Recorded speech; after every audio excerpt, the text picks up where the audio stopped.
और एक बड़ी खबर इस वक्त आ रही है जयपुर से, जहां पर नेता प्रतिपक्ष गुलाब चंद कटारिया ने लिखा मुख्यमंत्री को पत्र। यह बड़ी खबर इस वक्त आ रही है। रीट परीक्षा तारीख को बदलने को लेकर यह पत्र लिखा गया है। शिक्षा मंत्री गोविंद सिंह डोटासरा को भी ये खत लिखा है और 25 अप्रैल को दरअसल विविध परीक्षा केंद्रों पर प्रस्तावित है रीट परीक्षा। इसको लेकर एक खत लिखा है गुलाब चंद कटारिया ने। विष्णु शर्मा जी मीडिया संवाददाता इस वक्त फोन लाइन पर है। विष्णु, क्या कुछ उस पत्र में है, ये बात जरूर बताइए। बिल्कुल, जो पत्र दो अलग अलग पत्र लिखे हैं नेता प्रतिपक्ष गुलाब चंद कटारिया ने।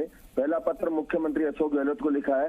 उस पत्र में कहा है कि जो रीट परीक्षा है वो 25 अप्रैल रविवार को हो रही है, जिसमें बड़ी संख्या में जैन धर्मावलंबी भी इस परीक्षा में जो छात्र हैं वो भी शामिल हो रहे हैं। और ऐसे में क्योंकि जैनियों का एक बहुत बड़ा त्योहार होता है उस रोज, और बाकायदा व्रत पूजा और अर्चन किए जाते हैं, शोभा यात्राएं निकाली जाती है। ऐसे में ये परीक्षा को जो तारीख है 25 अप्रैल को उसको निरस्त किया जाए। इसी तरह का कुछ मजमून लिखते हुए जो शिक्षा मंत्री है गोविंद सिंह डोटासरा, उनको भी नेता प्रतिपक्ष गुलाब चंद कटारिया ने पत्र लिखकर तारीख बदलने की मांग की है।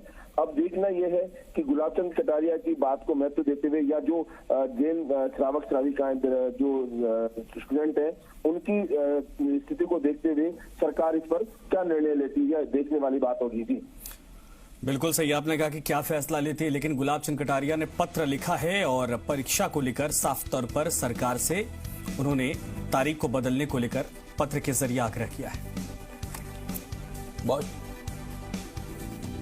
बिल्कुल विष्णु, और निश्चित रूप से ये वो परीक्षा जिसको लेकर अगर हम लोग कभी भी लाइव करते हैं सोशल मीडिया पर, संजय आपको भी याद होगा, लगातार सवालों की बौछार लोग हमसे करते थे, विष्णु पूछते थे और ये आग्रह करते थे कि कम से कम आप इस बात को सरकार तक पहुंचाइए कि रीट परीक्षा की कम से कम तारीख तो फाइनल हो, जिसको लेकर लगातार कोशिशें की जा रही थी। और जब तारीख फाइनल हो गई तो नेता प्रतिपक्ष की तरफ से उसमें बदलाव के लिए अब पत्र लिख दिया जाना, इसको किस तरीके से लें?